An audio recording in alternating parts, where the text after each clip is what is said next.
Bonjour, bonsoir à toutes et à tous et bienvenue. Bienvenue dans une émission de partage, bienvenue dans une émission de plaisir, bienvenue dans une émission de partage du plaisir cinématographique en ce qui nous concerne, du moins pour l'instant, car après bien évidemment vous serez libre de faire ce que bon vous semblera. Mesdames et messieurs, bienvenue dans D'Explorer avec aujourd'hui des retrouvailles inattendues. 28 ans plus tard, troisième opus de la saga de zombies / infectés, qui nous arrive plus de 25 ans, presque 25 ans, après le deuxième opus, autant dire une arlésienne.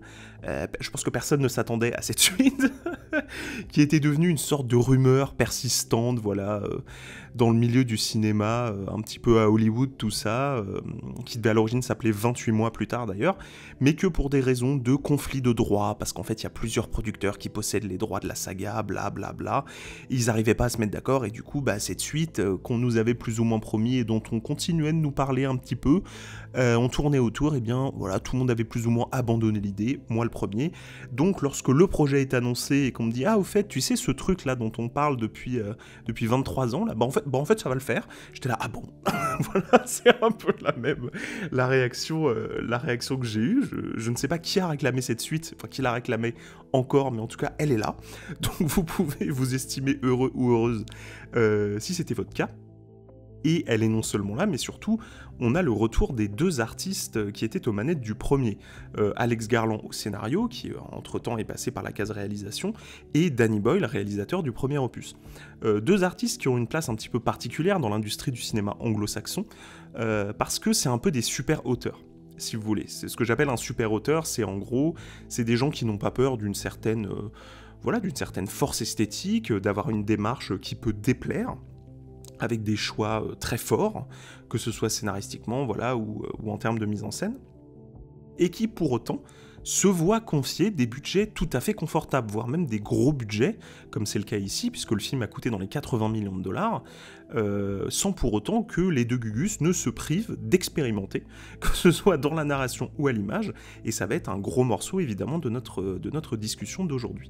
Donc, voir ces deux super auteurs reprendre les rênes de ce projet qui, je le disais, était une arlésienne et que plus personne n'attendait en quelque sorte, ça avait de quoi, on va dire, susciter la curiosité et l'intérêt, mais aussi la méfiance dans la mesure où il n'est pas possible de ne pas voir dans ce retour de la saga 28 jours plus tard, avec ce 28 ans plus tard, une espèce d'énième legacy sequel, une suite qui sort des dizaines d'années après les opus précédents pour surfer sur le succès d'estime et la nostalgie qu'il reste autour de cette saga, avec un cynisme évidemment qui n'est pas à démontrer.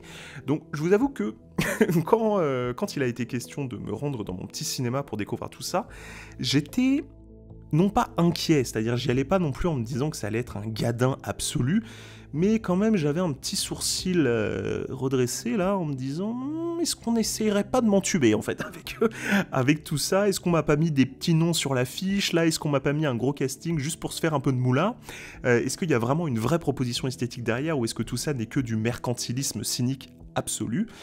Et bien après avoir vu le film, à la question 28 ans plus tard, est-il un pauvre legacy sequel que l'on aura tous oublié d'ici quelques mois ? La réponse est non. La réponse c'est très clairement non, parce que si vous voulez, le sentiment qui domine devant le film et à la sortie de la séance, c'est celui d'un étonnement certain, et aussi d'une certaine circonspection, voilà, dans la mesure où, je vais être honnête, même là, en étant en train d'enregistrer ce podcast, je ne sais pas quoi penser du film. Voilà, je m'attendais peut-être, j'avais peur, j'avais une crainte d'un truc un peu cynique, un peu préfabriqué, vous voyez. Ce n'est pas du tout ce que j'ai eu. Au contraire même, j'ai été très surpris par les choix qui ont été faits. Maintenant, questionner la pertinence et la qualité de ces choix, c'est autre chose.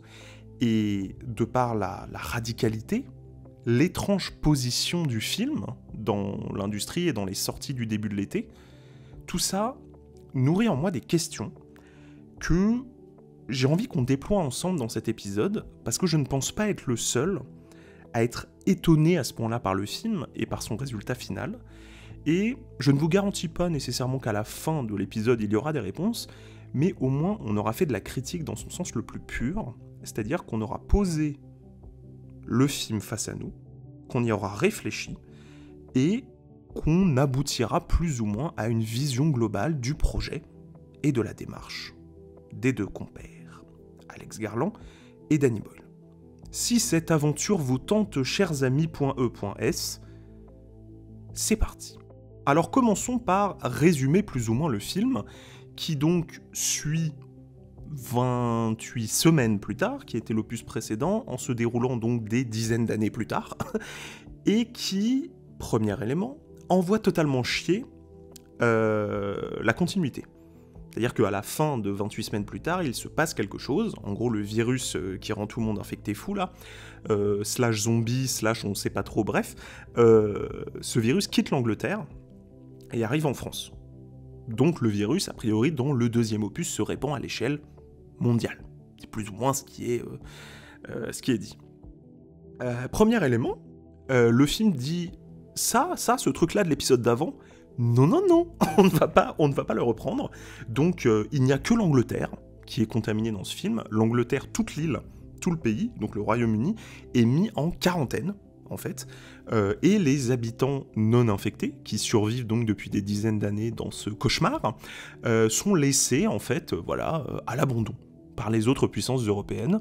En gros, ils se démerdent, voilà. Et c'est donc dans ce contexte tout à fait sympathique au niveau des relations internationales que nous suivons un Gugus de 12 ans, qui est sur une petite île en fait près de la côte anglaise. Donc une île, c'est un endroit qui permet de se protéger à 360 degrés, dans un petit village comme ça qui a été construit. Ce personnage, ce jeune ado, s'appelle Spike, et c'est à travers lui que nous allons redécouvrir ce monde, en tout cas ce qu'il est devenu. Parce que là où 28 jours et 28 semaines plus tard étaient des films apocalyptiques, au sens où l'infection était plus ou moins en train d'avoir lieu et de se répandre, dans 28 ans plus tard, nous sommes dans un film post-apocalyptique qui fait la part belle notamment au décor naturel, où la forêt, la végétation, tout ça a repris ses droits. Est-ce que le succès de The Last of Us et de la série adaptée aurait poussé les producteurs à se replonger dans cet univers et à se dire il y a peut-être moyen d'aller choper du bifton avec ça? Peut-être, mais là encore, je suis mauvaise langue. Partons du principe qu'il y a une vraie démarche là-dedans. Donc, notre petit gamin, notre petit Spike, il a un popo joué par Aaron Taylor Johnson, l'acteur de Kick-Ass. Et en gros, Spike, il a 12 ans, donc il est temps qu'il apprenne à devenir un homme. Voilà. Et donc son papa va l'emmener sur les terres, voilà, donc ils sont sur la petite île et puis ils prennent le bateau, comme ça. Et ils vont sur les terres anglaises pour qu'ils puissent se confronter, si vous voulez, à la violence du monde qui l'entoure, voilà, qu'ils puissent rencontrer des infectés, qu'ils puissent en tuer certains, qu'ils puissent plus ou moins chasser, voilà, qu'ils puissent récolter des trucs, enfin voilà. Ça c'est la première partie du film. Film qui globalement est divisé en deux parties. Cette première partie donc, avec Spike et Popo qui sont sur les terres anglaises, dure à peu près 50 minutes. Et pendant ces 50 minutes, aucun enjeu n'est installé. Quand je vous disais que le film était surprenant, vous n'êtes pas au bout de vos surprises. Quand je dis qu'il n'y a pas d'enjeu, je ne veux pas dire que le film est chiant. C'est pas ça que je veux dire. Ce que je veux dire, c'est que d'un point de vue scénaristique pur, dans ces 50 premières minutes, il ne se passe rien. Dans la mesure où les personnages n'ont aucun objectif, aucun conflit particulier à régler, ils ne traversent pas d'épreuves spécifiques, outre que des épreuves de survie quotidienne. C'est-à-dire que ces personnages vivent dans un monde où depuis presque 30 ans, il y a des zombies et des infectés partout. Les scènes que nous voyons, qui pourraient nous paraître spectaculaires ou extraordinaires, pour eux, c'est le quotidien. Donc, c'est traité de cette manière, avec une approche, si vous voulez, de la part d'Alex Garland, parce que là, je parle pour l'instant uniquement du scénario, qui est en fait d'aborder ce retour donc de la saga comme une sorte de film d'errance. Voilà, c'est un film d'errance, des personnages qui se baladent dans des décors, sans objectif particulier, avec une approche qui est assez intimiste, en fait, puisque l'on va se concentrer sur les relations père-fils, on va se concentrer sur la maman aussi, qui est malade. Évidemment, dans un monde où il n'y a plus de médecine, vous vous doutez bien que la maladie, même si elle est légère au départ, peut très vite s'aggraver. Tout ça, ça va être une première moitié qui, personnellement, m'a beaucoup surpris. Je me suis dit, mais attends, donc là, je regardais ma montre, je me dis, donc là, ça fait 40 minutes que le film a commencé, et il ne se passe toujours rien. C'est-à-dire, en fait, les personnages ne doivent même pas aller quelque part, vous voyez, ou... Enfin voilà, il n'y a même pas de voyage, il n'y a rien, quoi. On est juste en train d'errer et de regarder un popo et son fiston développer un rapport plus ou moins toxique au masculin et à la nécessité de la violence dans un monde hostile, ce qui, pourquoi pas, est intéressant, mais très surprenant dans un film à 80 millions de budget qui sort au début de l'été. Je ne vais pas vous mentir, je ne m'attendais pas exactement à ça. Et... à la fin de cette première partie, je vous spoile rien, mais c'est important que je schématise en fait ces différents éléments pour qu'on puisse parler de la structure générale du film. Dans la deuxième partie, c'est au tour de maman d'accompagner Spike, parce que Spike en gros décide qu'il faut aider Maman à résoudre sa maladie, et va commencer une espèce de voyage du héros qui est assez classique, encore une fois. Là pour le coup on a un objectif qui est installé, le personnage doit aller quelque part, doit trouver quelque chose pour aider sa mère, ce qui est très simple, mais au moins les personnages ont un objectif. Et cet objectif va tenir pendant à nouveau plus ou moins 50 minutes de film, jusqu'à aboutir à un troisième acte, où on va partir dans totalement autre chose. Voilà. Et ça, on va en parler dans un deuxième temps. Mais donc, vous avez cette structure. Vous avez Spike et Popo, vous avez Spike et Maman, et tout ça donne une espèce de film sur la relation parentale avec un adolescent dans un monde hostile, mais avec des zombies. Voilà, donc une approche assez étonnante hein, pour un film d'horreur à 80 millions de budget, où tout le monde s'attendait à un truc où ça défouraille partout et qui serait hyper spectaculaire. C'est pas du tout ce à quoi on a droit. L'approche d'Alex Garland, c'est vraiment de dynamiter pour le coup cette attente de notre part, pour nous livrer ce qui est, scénaristiquement parlant, un pur film d'auteur. Si on prend le schéma, les personnages, ce qui les lie, les différents enjeux, etc., c'est vraiment un scénario de drame intimiste qui est calme et introspectif, complètement à rebours, si vous voulez, des attentes que le public de la saga pouvait avoir et que le public du début d'été d'un film qui coûte 80 millions de dollars hors marketing pourrait avoir également. Donc toutes nos attentes que l'on investit dans un premier temps dans le film sont dynamitées. Mais vous allez le voir, et c'est plus ou moins l'approche critique que l'on va avoir envers ce film, il n'y a pas que le scénario qui est dynamité dans ce film. Parce qu'une fois qu'on a postulé, et que l'on a accepté en tant que spectateur, qu'on n'allait pas du tout avoir droit à une suite explosive, mais au contraire à une approche intimiste, voilà, dramatique, etc., on s'attend, du coup, à une mise en scène qui est plus contemplative, qui est plus calme, qui va justement faire corps avec les thématiques qui sont installées par le scénario et par le rythme qui appartient à ce type de scénario. Des films qui sont plus lents, qui sont plus posés, etc. Et bah, cette attente qui naît chez le spectateur du coup, Boyle va la casser à nouveau. C'est-à-dire que vous voyez, on a... c'est dynamité, mais au carré. C'est-à-dire, tu t'attends à un scénario explosif, t'as un scénario calme, du coup, tu t'attends à une mise en scène calme, et en fait, tu as exactement l'inverse de ça, puisque Danny Boyle va surcharger, hein, vraiment, la mise en scène de gimmicks de style. Et ce que j'appelle des gimmicks de style, je vois pas comment le nommer autrement, parce que c'est exactement ça. En fait, tout y passe. Dans n'importe quelle scène, quelle que soit la situation, tu vas toujours avoir un plan qui va être bizarre, en fait bizarrement axé ou bizarrement cadré, qui va avoir un mouvement étrange, tu vas avoir un effet de montage qui va être étrange, tu vas avoir une expérimentation au niveau de la couleur, avec d'un seul coup une image qui est entièrement rouge, par exemple, où tu ne sais pas exactement pourquoi est-ce que ce truc-là intervient d'un seul coup. Tu vas avoir évidemment une expérimentation qui est technique aussi, puisque Danny Boyle a énormément travaillé avec des iPhone 15 Pro, donc des appareils relativement grand public malgré leur prix, mais vous comprenez ce que je veux dire, on est très loin des 50 000 € pour une caméra avec lesquelles on tourne habituellement ce genre de film, et il va utiliser cet iPhone pour faire des plans, et notamment réactualiser, on va dire, des techniques de cinéma comme le bullet time, par exemple, avec une vingtaine d'iPhones autour des personnages.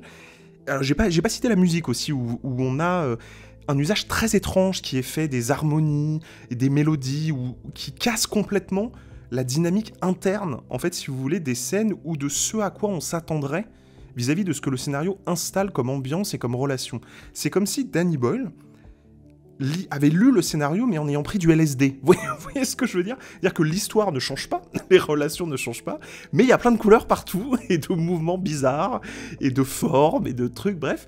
Donc on a ce dynamitage au carré. Et puis arrive la fin du film.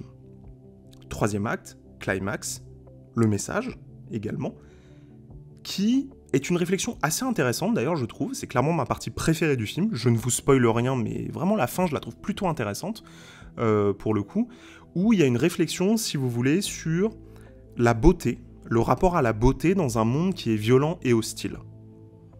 Et donc, là où on avait eu un drame intimiste d'auteur qui avait été dynamité pour devenir une espèce d'orgie sous LSD, là, on a un dynamitage au cube, puisque d'un seul coup, le film devient une espèce de fable spirituelle, beaucoup plus calme, beaucoup plus installée, beaucoup plus posée, pour nous délivrer son message, voilà, qui n'est pas... Enfin bon, il y a une forme de violon et il le fait un peu en grande pompe quand même, parce que voilà, tu comprends, c'est très sérieux, en fait, le monde actuel est hostile, et en fait, notre film, c'est une parabole sur l'importance de l'art, etc., etc. En vrai, pourquoi pas ?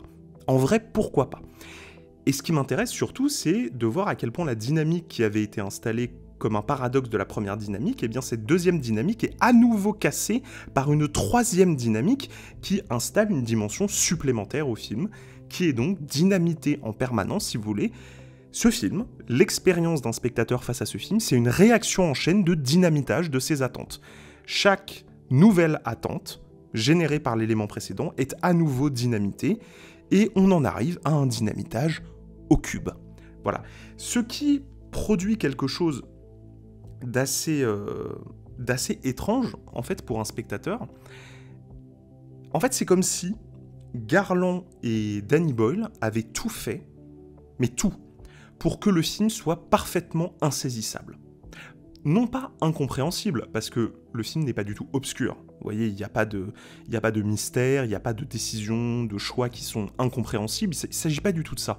Mais c'est simplement une manière qu'a le film de nous fuir, si vous voulez, en quelque sorte. Vous voyez, comme s'il refusait de se mettre dans une case, de se laisser être mis dans une case.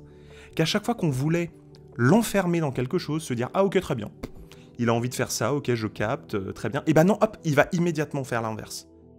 Une sorte de fuite en avant esthétique, si vous voulez, qui rend le film, et je pense que ce sentiment est plus ou moins partagé par ceux qui l'ont vu, qui rend le film, non pas incompréhensible, mais assez étrange.